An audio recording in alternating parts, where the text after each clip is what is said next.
다 같이 묵도하심으로 주일 2부 예배를 성부와 성자와 성령님의 이름으로 하나님 앞에 거룩하게 드리겠습니다.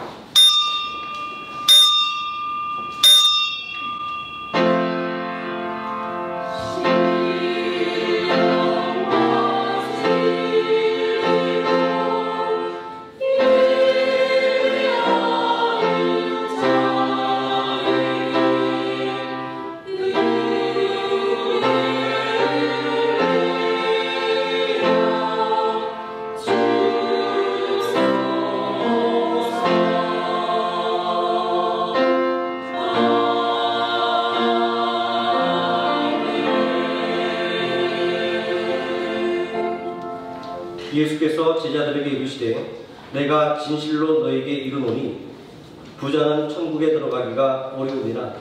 다시 너희에게 말하노니 낙타가 발을 끼로 들어가는 것이 부자가 하나님의 나라에 들어가는 것보다 쉬우니라 하시니 제자들이 듣고 몹시 놀라 이르되 그렇다면 누가 구원을 얻을 수 있으리까? 예수께서 그들을 보시며 이르시되 사람으로는 할 수 없으나 하나님으로서는 다 하실 수 있느니라. 이에 베드로가 대답하여 이르되 보소서 우리가 모든 것을 버리고 주를 따랐사온데 그런즉 우리가 무엇을 얻으리까? 예수께서 이르시되 내가 진실로 너희에게 이르노니 세상이 새롭게 되어 인자가 자기 영광의 보좌에 앉을 때 나를 따른 너희도 12보좌에 앉아 이스라엘 12지파를 심판하리라. 또 내 이름을 위하여 집이나 형제나 자매나 부모나 자식이나 전토를 벌인 자마다 여러 배를 받고 또 영생을 상속하리라. 그러나 먼저 된 자로서 나중되고 나중된 자로서 먼저 될 자가 많으니라. 아멘. 다 함께 자리에서 일어나셔서 찬송가 1장 찬송하시겠습니다.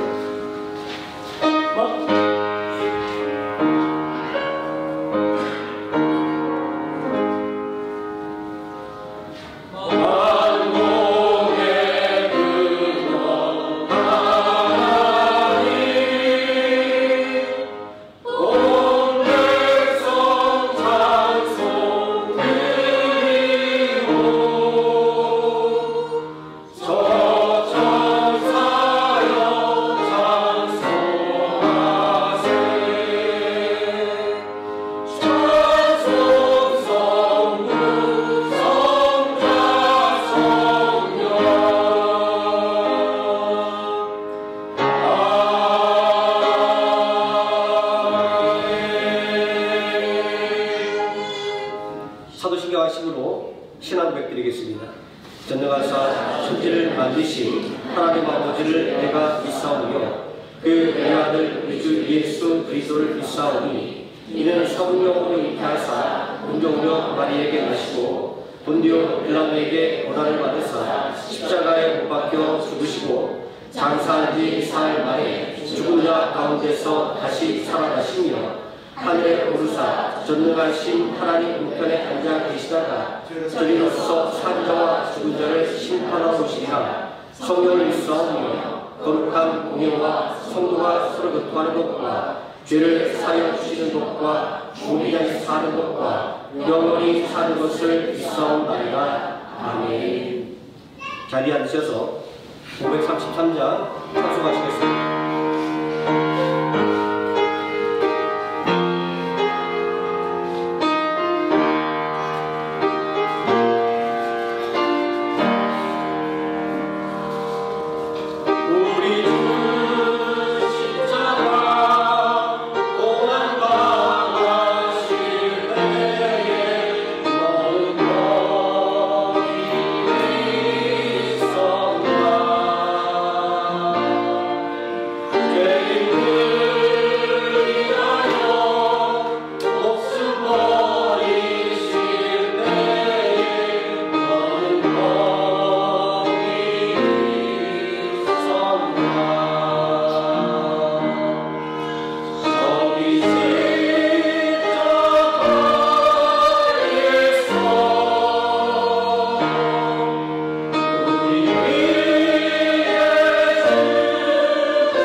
아멘. 오늘 이 시간 함께 은혜 받을 하나님의 말씀 마태복음 20장에서 함께 보도록 하겠습니다. 마태복음 20장 1절에서 16절까지 말씀 제가 먼저 한 절 읽고 우리 성도들 한 절씩 교독하실 때 마지막 16절은 함께 읽습니다. 천국은 마치 품꾼을 얻어 포도원에 들어보내려고 이른 아침에 나간 집 주인과 같으니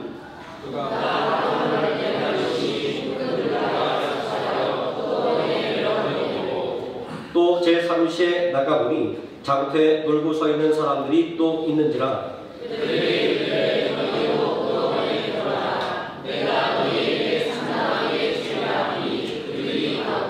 제6시와 제9시에 또 나가 그와 같이 하고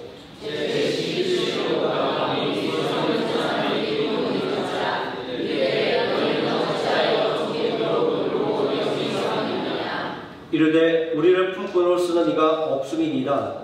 이르되 너희도 포도원에 들어가라 하니라.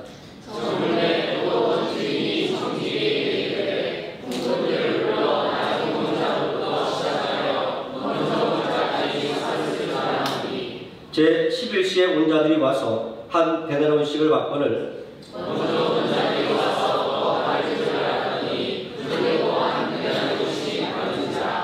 바도도 집주인을 원망하여 이르되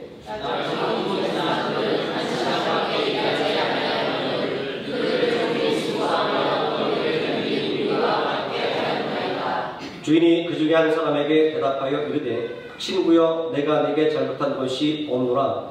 내가 나와 한 데나리온의 약속을 하지 아니하였느냐.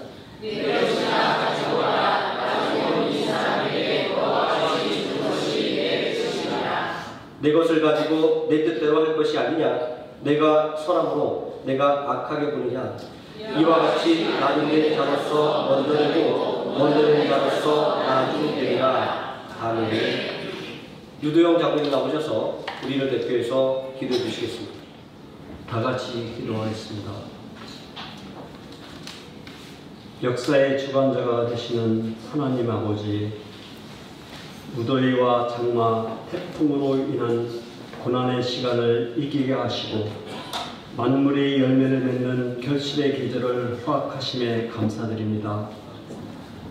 풍성한 수확의 계절에 세상적인 물질이 풍성한 뿐만 아니라 하늘나라의 창고도 풍성히 차고 넘치는 복을 허락하여 주시옵소서.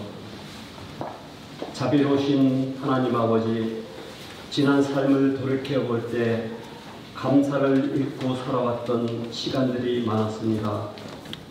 작은 것에도 감사하고 평범한 것도 감사할 줄 알아야 하지만 우리는 늘 큰 것을 기대하고 많은 것들을 바랄 때가 많았습니다.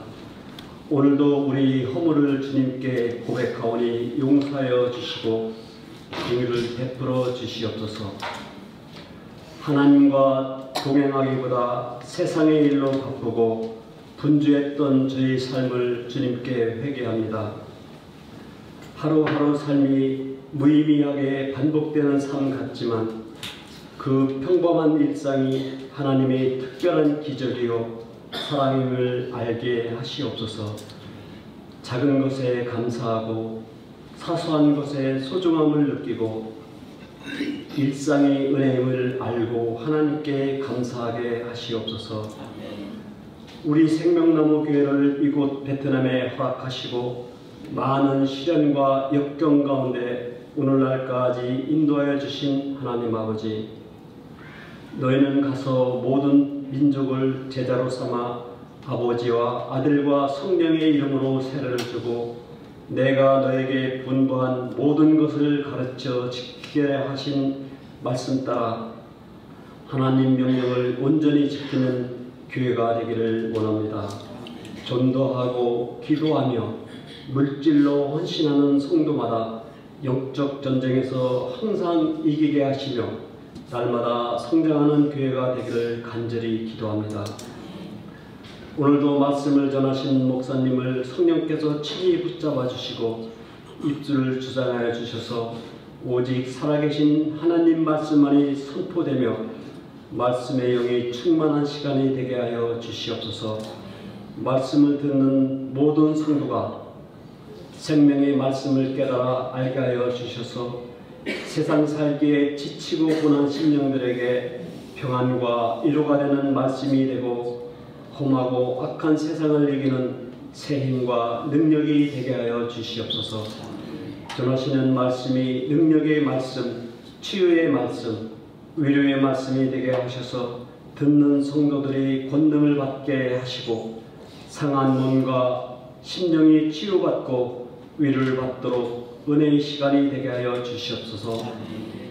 몸된 교회를 위하여 맡은 바 사역을 감당하시는 교사 선생님들과 장로님, 권사님, 집사님, 각 부장님들의 손길을 기억하시고 주님의 일에 온 정성을 쏟으며 충성하는 일마다 풍성한 별실일과 주님의 은혜를 더하여 주시옵소서.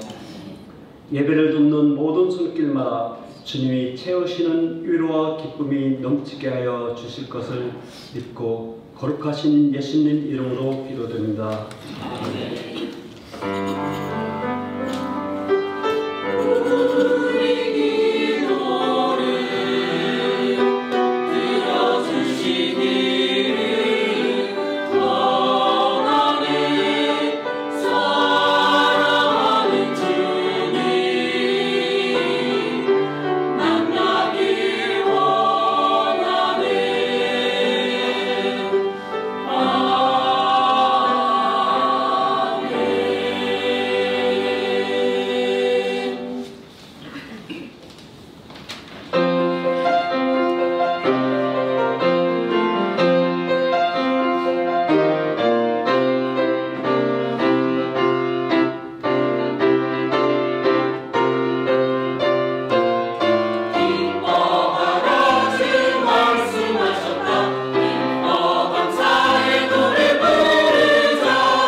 하나님의 말씀, 은혜의 길이여 사는 인생이라는 제목으로 하나님 말씀의 은혜를 함께 나누도록 하겠습니다.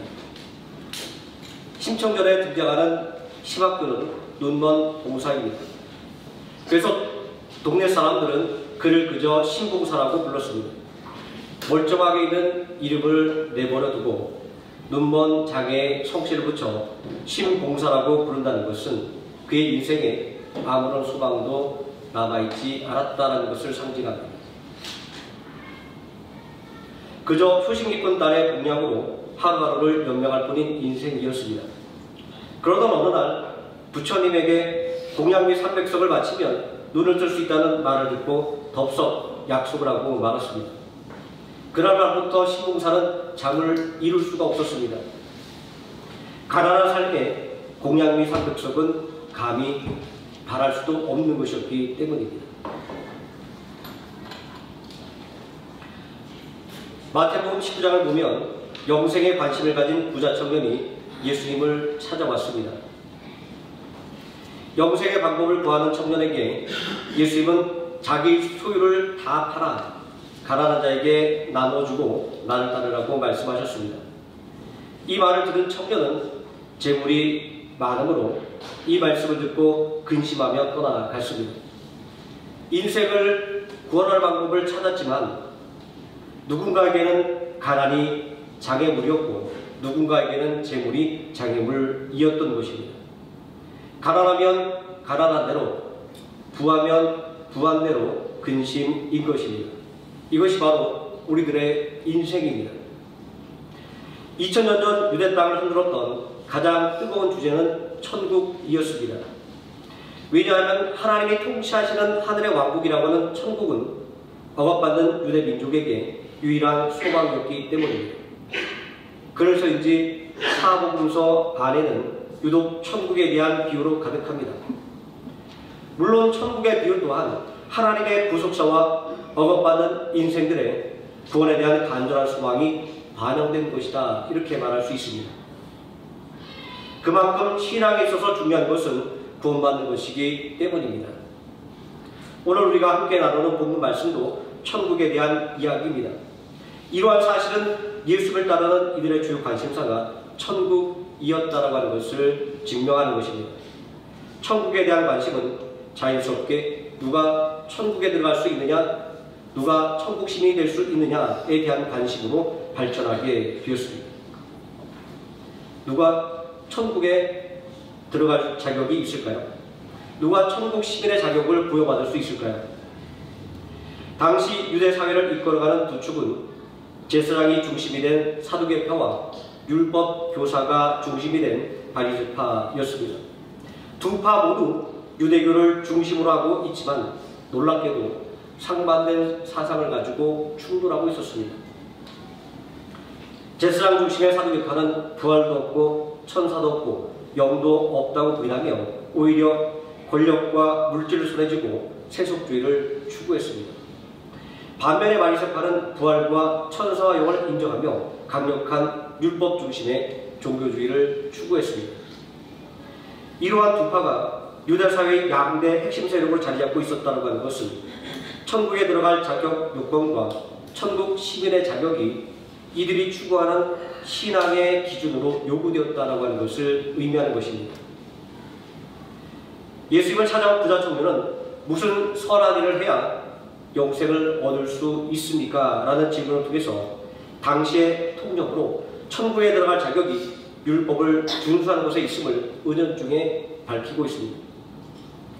또 부자가 천국에 들어가기가 어렵다라는 예수님의 말씀을 들은 제자들이 몹시 놀라면서 그러면 누가 구원을 받을 수 있습니까? 라고 물었던 사실은 천국 시민의 자격을 현세에 받고 있는 복을 기준으로 하고 있다고 하는 것을 알 수 있습니다.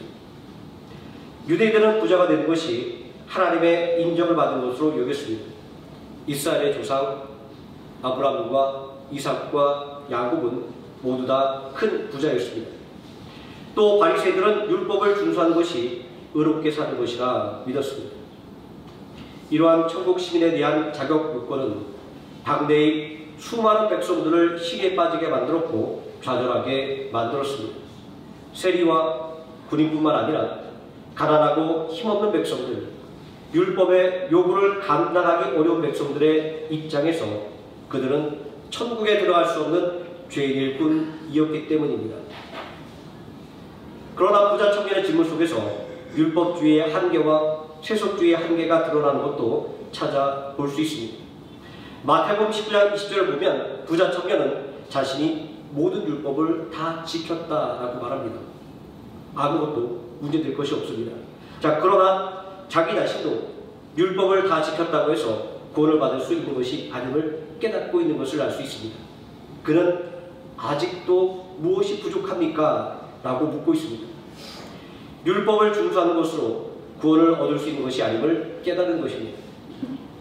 이러한 부자 청년에게 예수님은 모든 재산을 가난한 사람들에게 나눠주고 나를 따르라고 구원의 방법을 제시하셨습니다.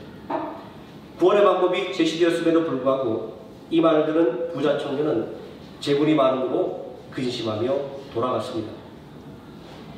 구원의 문 앞에서 돌아선 것입니다. 수많은 부자들이 예수님을 따랐지만 한 번도 이런 명령을 하신 일이 없었다는 것을 생각할 때 모든 재산을 가난한 자에게 나누어 주라라는 말씀을 달리 이해할 필요가 있습니다. 하나님과 재물을 겸하여 섬길 수 없다는 예수님의 말씀으로 재물이 많음으로 이 말씀을 듣고 근심하며 가니라 라는 말씀을 들여다본다면 영생의 조건은 재물이 아니라 하나님을 섬기는 믿음으로 얻는 것이다 라는 말씀인 것입니다. 우리는 재물로 인해 영생의 길 앞에서 근심하며 돌아서는 부자 청년을 통해서 하나님의 은혜에 기대지 않고는 어느 누구도 구원을 받을 수 없다는 사실을 깨닫게 됩니다. 우리는 유대인들이 부자는 당연히 천국에 들어갈 것이라고 생각했다라고 하는 것을 제자들의 질문 속에서 확인할 수 있습니다. 그런데 세속적으로 천국에 들어갈 자격을 준다고 생각했던 재물이 아무런 소용이 없다라고 하는 것은 먼저 된 자가 나중 된다는 예수님의 말씀을 이해할 수 있는 열쇠인 것입니다. 이 말씀은 마치 토끼와 거북이의 경주를 떠올리게 하지만 그런 의미는 아닙니다. 신앙의 열심을 축복하기 위해서 하신 말씀이 아닌 것입니다. 유대주의적인 관점에서 부자 청년은 먼저 된 사람이었습니다. 하나님의 인정을 받아 부를 누리는 사람이기 때문입니다. 반면 그렇지 못한 사람은 나중된 자였습니다.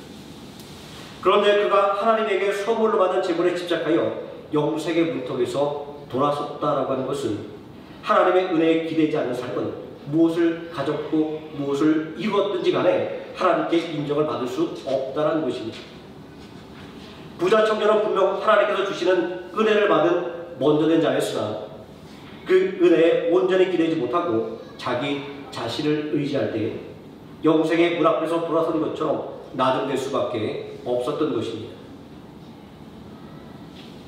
이런 면에서 예수님의 공생의 기간을 전후한 시대에 유대 땅의 가장 절실한 문제는 로마의 압제나 가난이나 질병이 아니라 하나님을 불신하는 죄의 문제를 해결하는 것이었던 것입니다.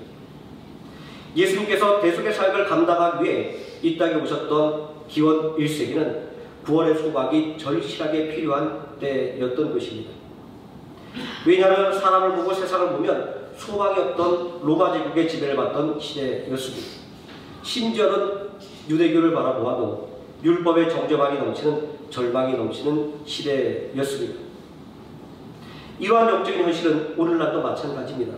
뉴스를 확인하기가 두려울 정도로 난무하는 사건 사고의 소식은 그야말로 죄악이 가득한 시대라고 말할 수밖에 없습니다. 게다가 이웃이 당한 환난을 위로하지는 못할 망정 오히려 조롱하는 사람들의 악한 모습을 보며 정말 우리는 죄의 문제를 해결하지 못하면 미래를 향하여 한 발자국도 나갈 수 없는 시대를 살아가고 있는 것임을 절실하게 느끼게 됩니다. 이런 면에서 마라나타 주 예수여 어서 오시옵소서라는 초대교회 성도들의 인사는 주님의 재림을 간절하게 소망하는 인사임과 동시에 죄악으로 가득한 암담한 현실을 반영한 인사였던 것입니다. 그런데 천국에 들어갈 자격에 대해서 고민하기 앞서서 생각해 볼 것이 있습니다. 유대교를 대표하는 사두개인과 바리새인들이 삼위일체 성자 하나님이신 예수님께 어떤 평가를 받았는가 하는 것입니다.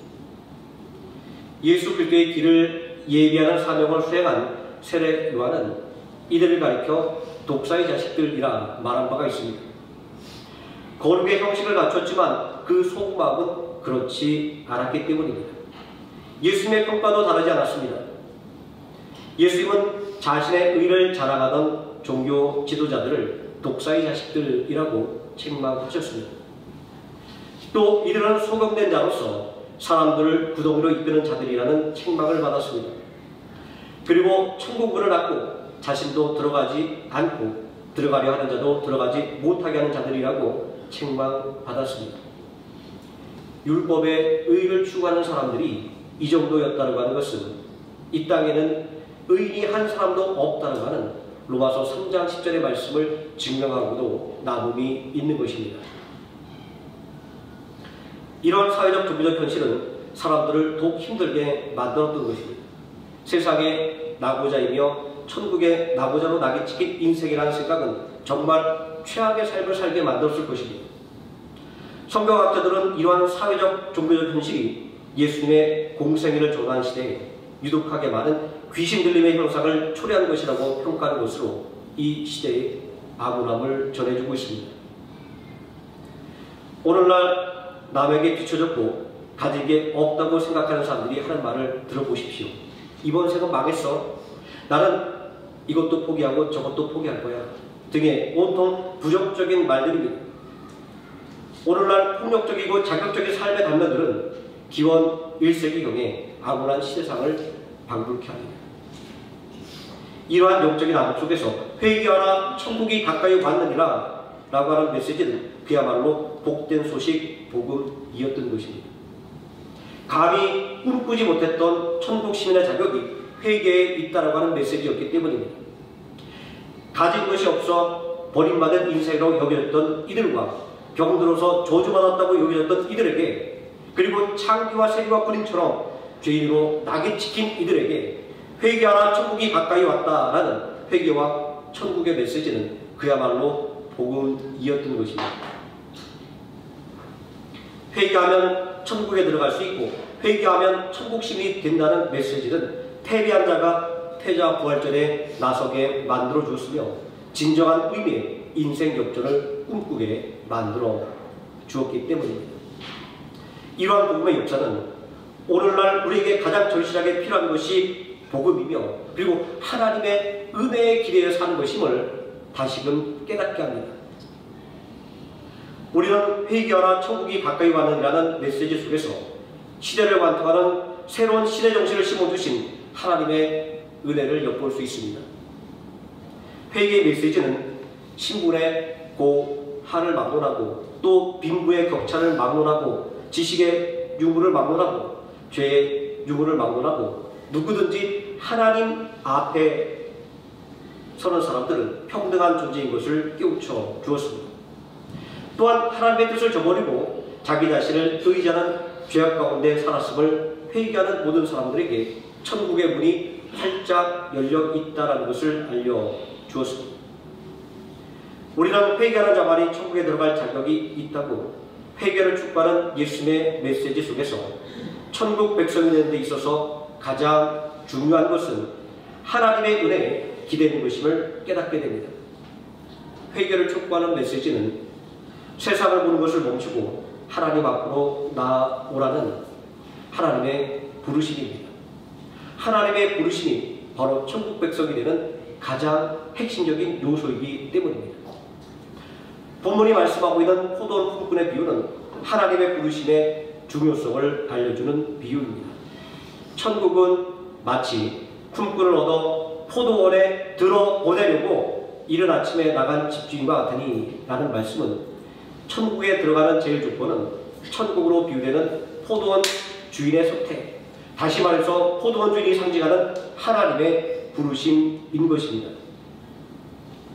포도원 주인은 품꾼들을 구하기 위해 이른 아침에 나갑니다. 그리고 품꾼들을 부릅니다. 일찍 나와 부름을 받아 포도원에 들어간 품꾼들이 있습니다. 이 비유에 등장하는 시간을 우리의 시간으로 변환해서 말씀드려 보겠습니다. 새벽 5시에 품꾼을 뽑았습니다. 그리고 9시에 장터에 나갔더니 놀고 있는 사람들이 있었습니다. 주인은 그들도 포도원의 품꾼으로 불렀습니다. 또 12시에도 3시에도 나가보니 놀고 있는 사람들이 있었습니다. 주인은 그들도 품꾼으로 불렀습니다. 그리고 하루의 일이 끝나기 1시간 전인 5시에도 나가보니 놀고 있는 사람들이 있었습니다. 주인은 그들에게 놀고 있는 이유를 묻습니다. 놀고 있는 이들은 어느 누구도 우리를 일꾼으로 써주지 않아서 우리는 이렇게 놀고 있다라고 대답합니다. 주인은 그들도 품꾼으로 불렀습니다. 학창시절 어느 해 여름 저는 등록금을 마련하기 위해서 인력사무소를 나간 적이 있습니다. 새벽에 인력사무소를 나가면 인력사무소에서 공사장이나 공장 등에서 요청이 오면 필요한 인원을 뽑아 보내주는 곳이었습니다. 일이 많을 때는 아무런 문제가 없는데 일이 없을 때는 젊은 초짜 학생에게는 쉽게 일자리가 돌아오지 않았습니다. 인력사무소에서 순위가 밀리는 사람들은 나이가 많은 사람, 너무 어린 사람, 경력이 없는 사람입니다. 순위에 밀려 일자리를 구하지 못한 사람들은 인력사무소에서 대기하다가 집으로 돌아갈 수밖에 없습니다. 새벽에 품꾼으로 부름받은 사람들과 일과가 끝난 시간에 품꾼으로 부름받은 사람들의 능력은 현저하게 차이가 나는 것이었습니다. 하지만 이들의 공통점은 모두 주인의 부름을 받았다는 것입니다. 주인이 품꾼들의 능력을 따지지 않았다는 것을 알 수 있습니다. 품꾼을 뽑아 포도원에 들이는 것은 전적으로 주인의 주관에 달려있다는 비유를 통해서 천국에 들어갈 사람도 전적으로 하나님께서 택하시고 부르신다는 것을 알 수 있습니다. 장터에서 놀고 있는 사람들에 대해서 생각해 봅니다. 이들은 게을러서 놀고 있는 것이 아니었습니다. 인력사무소의 경우와 같이 나이가 많아서 경력이 없어서 너무 어려서 일할 기회를 잡지 못한 사람들입니다. 9시, 12시가 넘었는데도 일자리를 구하지 못하는 사람들은 얼마나 애가 탈까요? 그러니 오후 3시 하루 일이 마감되기 1시가 되는 5시까지 장터에서 놀고 있는 사람들의 속은 까맣게 탔을 것입니다. 인생을 한탄하고 세상을 원망하는 마음만 남았을 것입니다. 이런 일꾼들의 마음을 생각하면 천국에 들어갈 자격을 갖추지 못했다는 생각을 자의반 타의반으로 했던 사람들의 마음이 어떠한지를 짐작할 수가 있습니다. 그저 자신의 처지를 한탄하고 냉혹한 세상을 원망하는 만 남았을 것입니다.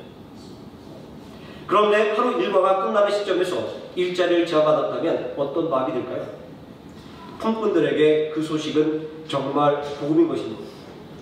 그러니 천국에 들어갈 자격이 없다고 생각했던 사람들에게 회개하면 천국에 들어갈 자격을 얻는다는 말씀은 정말 복음일 수밖에 없었던 것입니다.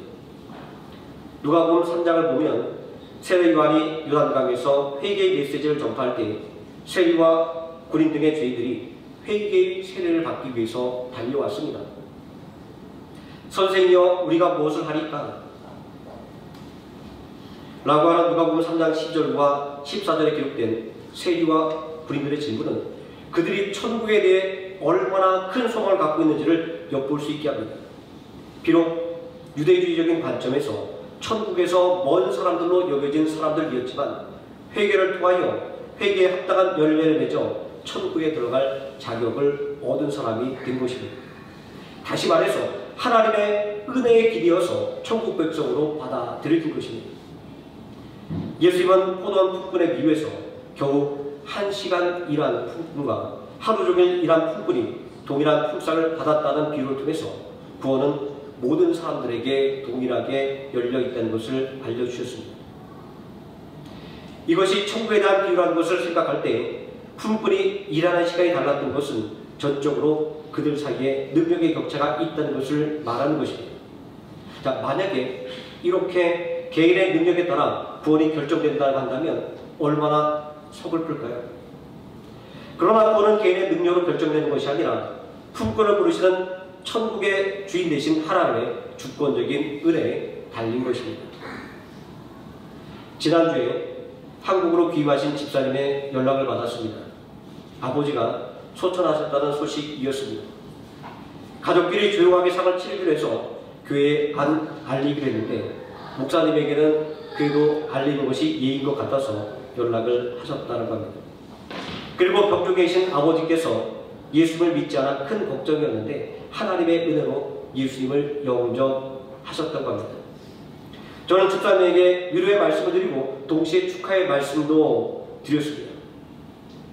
아버지를 떠나보낸 일은 슬픈 일이지만 아버님께서 예수님을 영접하고 구원을 받으신 것을 축하드린다라고 말입니다. 아버지의 구원을 위해서 오랫동안 기도했더니 하나님께서 집사님의 간절한 기도에 응답을 해 주신 것입니다. 어떤 분들은 인생의 마지막에 예수님을 영접하는 것을 부끄러운 구원이라고 폄하하기도 합니다. 또 어떤 분들은 인생의 마지막에 예수님을 영접하는 것에 대한 진정성을 담보할 수 없다고 폄하하기도 합니다. 그러나 부정할 수 없는 사실이 있습니다. 그것은 예수님을 구주로 믿고 나의 주님으로 시인할 수 있는 것은 성령님의 역사가 아니고는 절대로 할 수 없다는 것입니다. 고린도전서 12장 3절의 하반절은 성령으로 아니하고는 누구든지 예수를 주시라 할 수 없느니라 분명하게 말씀하고 있습니다. 또 포도원 품꾼의 비유에서 하루의 일과가 끝나는 시간에 겨우 1시간밖에 일하지 못했지만 하루의 품삯을 받았다는 하는 것은 신앙 고백의 시기가 중요한 것이 아니라 신앙 고백 그 자체가 중요하다는 것을 말하는 것입니다. 또 믿음의 연수가 중요한 것이 아니라 지금 현재 그 믿음이 중요하다라는 말씀인 것입니다. 집사님의 아버지는 자녀보다 늦게, 아주 늦게 예수님을 믿었습니다. 그것도 인생의 마지막을 앞두고 예수님을 구주로 영접했습니다. 하지만 먼저 예수 그리스도를 믿고 구원받은 사랑하는 자녀보다 먼저 주님의 품에 안겼습니다. 이제 아버지는 천국에서 사랑하는 딸이 이 땅에서 예수님께서 주신 모든 소명을 다 마치고 주님의 품으로 올 때를 기다리고 계신 것입니다. 정말 나중된 자가 먼저 된 것입니다. 나중된 자로 먼저 된다는 말씀은 하나님의 은혜에 기대어 얻는 구원의 비밀을 가리키는 것입니다. 포도원 품꾼의 비유의 말씀과 함께 말씀을 드린 예수님에게 영생의 방법을 묻던 부자 청년의 이야기는 전혀 다른 이야기 같지만 결론을 보면 한 쌍으로 묶여있는 이야기입니다. 하나의 이야기는 재물이 풍성하게 되는 하나님의 은혜를 받았음에도 그 은혜에 기대지 않고 자기 자신을 의지했기에 먼저 된 자였지만 나중된 자가 된 청년의 이야기입니다. 그리고 다른 이야기는 늦게 품꾼으로 부름을 받았지만 하나님의 은혜에 기대는 것을 통해서 나중된 자였지만 먼저 된 자가 되었다는 포도원 품꾼의 비유의 말씀입니다. 이 두 개의 이야기는 하나님의 은혜에 기대는 것으로 경험하는 인생의 역전 드라마인 것입니다. 하나님의 일에 있어서 중요한 것은 하나님의 때에 하나님의 영광을 드러내는 것입니다. 다시 말해서 믿음으로 나를 위한 하나님의 계획이 있음을 인정하고 매사에 순종해야 한다는 것입니다. 축구 경기를 보면 경기 중간에 교체로 들어가는 선수가 있습니다. 축구를 잘 모르는 경우에 교체 선수를 선발 경기에 나서지 못하는 선수라고 얕볼 수도 있습니다. 하지만 축구에서 이렇게 경기 중간에 투입되는 선수를 조커라고 부릅니다. 우리가 잘 알고 있는 트럼프 카드에 들어있는 조커입니다. 이것의 의미는 다른 카드 대신 쓸 수 있는 카드 또는 가장 힘이 센 카드입니다. 경기 중간에 교체로 들어가는 선수를 조커라고 부르는 것은 그들의 중요성이 선발 선수와 비교하여 조금 더 떨어지지 않기 때문입니다. 교체 선수는 지고 있는 경기를 뒤집기 위해서 경기에 투입됩니다. 또 이기고 있는 경기에는 승리를 붙이기 위해 경기에 교체에 투입됩니다. 선수에게 있어서 경기를 뛰는 시간이 중요한 것이 아닙니다. 감독의 작전 계획을 어떻게 수행하는 것, 이것이 선수에게 있어서 가장 중요한 것입니다. 하나님은 당신의 계획에 따라 가장 적절한 시기에 하나님의 영광을 드러내도록 구원의 길을 열어주시는 것입니다. 그러니 먼저 믿었기 때문에 더 사랑받는 성도가 되는 것은 아닙니다. 나 좀 믿었다고 덜 사랑받는 성도인 것도 아닙니다. 오직 하나님의 은혜에 기대하는 사는 성도가 하나님의 사랑을 받는 성도인 것입니다. 또 하나님의 영광을 증거하는 은혜를 받게 되는 것입니다. 천국을 상징하는 포도원에서 일할 품꾼을 찾으시는 하나님은 오늘 이 시간도 천국을 위해 일할 성도를 찾고 있습니다. 누가 천국을 위해 일하는 성도가 될 수 있을까요? 당연히 하나님의 은혜에 기대어 사는 성도입니다. 내 힘과 지혜로 살 수 있다고 하는 교만이 아니라 오직 하나님의 은혜에 기대어 살아간다는 믿음으로 사는 성도가 되어야만 합니다. 하나님을 신뢰하는 믿음으로 또 하나님의 은혜에 기대는 믿음으로 가장 먼저 하나님의 은혜를 풍성하게 누리는 하노이 성결합교회 성도님 되시기를 예수님의 이름으로 축원드립니다. 기도하시겠습니다. 전능하신 아버지 하나님, 사람을 보며 세상을 보면 낙심할 것이 많았습니다. 그러나 회개하는 자를 부르시는 아버지 하나님, 그리고 천국의 복음을 위하여 일할 일꾼을 부르시는 우리 주님의 부르심 속에서 나를 향한 하나님의 계획이 있음을 깨닫게 됩니다. 아버지 하나님, 우리가 얼마나 오래 믿었고 얼마나 많은 일들을 했느냐라는 것들을 따지기 전에 내가 온전히 하나님의 말씀에 순종했는지, 그리고 내가 하나님의 나라의 일을 위하여 무엇을 하려고 노력했는지를 먼저 생각하는 성도 되게 하여 주시기를 원합니다.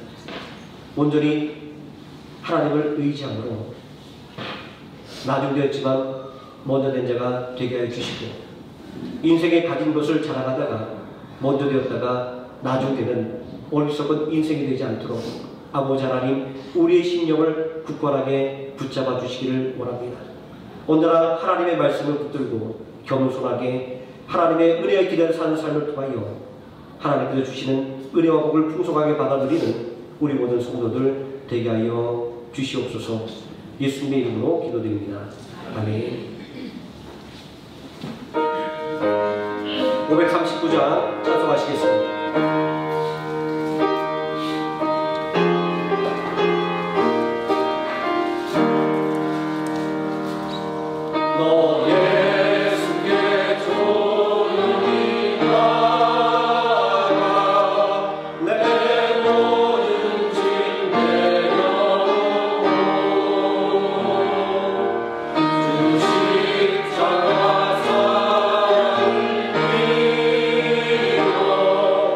주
찬송가 51장 1절 3절 찬송하시면서 준비한 예물 하나님께 드리겠습니다.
사랑과 은혜가 풍성하신 아버지 하나님, 오늘도 변함없이 주님의 거룩한 날 우리에게 허락하여 주셔서 하나님을 찬양하며 경배하게 해주시고 우리 주님의 보혈 공로를 의지하여 하나님께 간절하게 기도할 수 있도록 인도해 주심을 감사드립니다.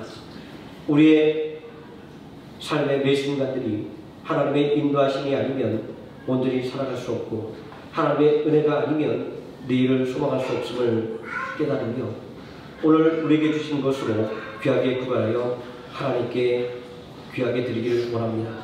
11조의 예물과 각종 감사의 예물과 주일의 예물로 하나님 앞에 드릴 때 세상의 제물이 아니라 온전히 하나님의 은혜에 감사하는 감사의 마음을 하나님께 돌려드릴 때 아버지 하나님 이 믿음 위에 30배, 60배, 100배 축복하셔서 차고 넘치는 놀라운 역사가 있게 하여 주시옵소서.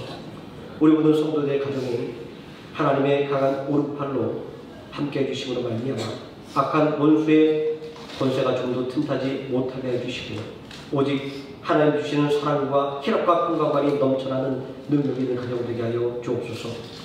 아버지 하나님 우리 모든 성도들 온전히 붙잡아 주셔서 일하는 직장에서 더욱더 귀하게 쓰임받으며 또한 자신이 바라고 원하는 꿈들을 펼쳐 나가게 해주시고 말과 행실을 통하여 하나님의 살아계심을 온전히 증거하는 능력 있는 하나님의 자녀로 굳게 세워주시옵소서. 아버지 하나님 우리 성도들 격려하는 기업과 사업자마다 하나님께서 친히 경영자 되어주시기를 원합니다.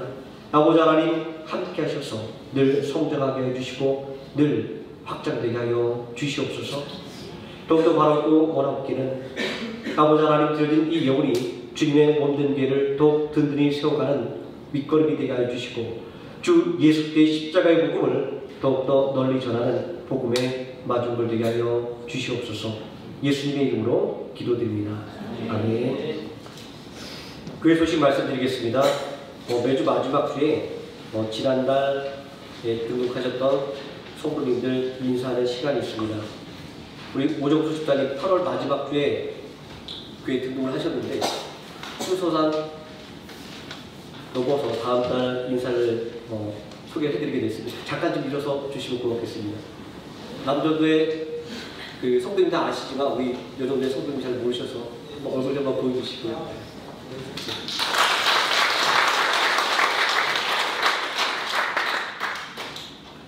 10월 15일 주일은 남전대 헌신 예배입니다. 남전대 회원들은 또 잘 숙지하시고 준비해 주시면 고맙겠습니다. 여전대 구역 모임을 10월 첫째 주부터 다시 시작을 합니다. 자, 예비 후 교육반에서 구역부과 교재를 받아가시기 바랍니다. 그리고 식사 후에 각 구역별로 모여서 앞으로 일정을 상의해달라고 여전대 회장님께서 광고 부탁을 드렸습니다. 그리고 원로 목사님 소식을 전해드리겠습니다. 수술이 잘 되셨고 또 회복 과정도 원활하게 잘 되고 계셔서 10월 4일 비행기 타고 입국하시는데 전혀 문제가 없어서 10월 4일 밤에 하노이로 돌아오신다고 합니다. 건강하게 잘 오실 수 있도록 계속 기도를 부탁드리겠습니다. 그리고 우리 교회에서 후원하고 있는 베스다 선교센터의 리디아 전도사 소식입니다. 선교사를 통해서 소식을 들었는데 이제 퇴원해서 건강을 회복하고 또 열심히 복음을 전하는 일에 매진하고 있다라고 합니다. 선교사님께서 이제 시간을 정해서 리디아 선교사와 함께 여러모로 도움 주고 기도해 주신 우리 성도님께 인사를 드리러 오겠다라고 말씀을 하셨습니다.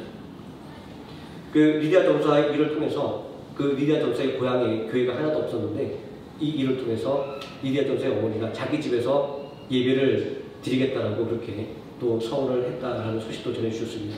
아직도 시골 지역은 뭐 촌장이나 이런 사람들의 힘이 강해서 쉽게 이런 일을 할 수가 없는데 담대하게 이 교회를 위해서 또 헌신하겠다는 소식을 또 전해드리는 걸 보면서 우리의 기도와 그리고 또 우리의 하나님의 힘이 얼마나 큰 놀라운 복음의 역사를 일으키는지 다시 한번 확인할 수 있었습니다. 그리고 초고등부 교사를 모집합니다. 마음에 감동이 되시는 분은 교사로 헌신해 주시면 고맙겠습니다. 자, 고3 수험생 대학 입시에서 기도를 부탁드립니다. 문민영, 김다니엘, 황민성 다들 여러 대학에 합격을 했는데 중요한 것은 진짜 내가 가고 싶은 대학 그리고 나의 미래에 가장 도움이 되는 그런 학교를 선택해야 될 줄 믿습니다. 하나님께서 지혜 주셔서 아주 최상의 선택을 할 수 있도록 끝까지 기도를 해 주시면 고맙겠습니다. 다 함께 자리에서 일어나셔서 635장 찬송하시겠습니다.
지금은 우리를 구원하신 예수 그리스도의 은혜와 우리를 위하여 독생하신 아들 예수 그리스도를 십자가에 내어주기까지 사랑하시는 성부 하나님의 사랑과 오늘도 우리와 함께 동행하시는 성령 하나님의 임마누엘이 한 마음으로 예배드린 모든 성도들 머리 위에와 하루의 생명함께 머리 위에 지금부터 영원토록 함께 계실지어다. 아멘.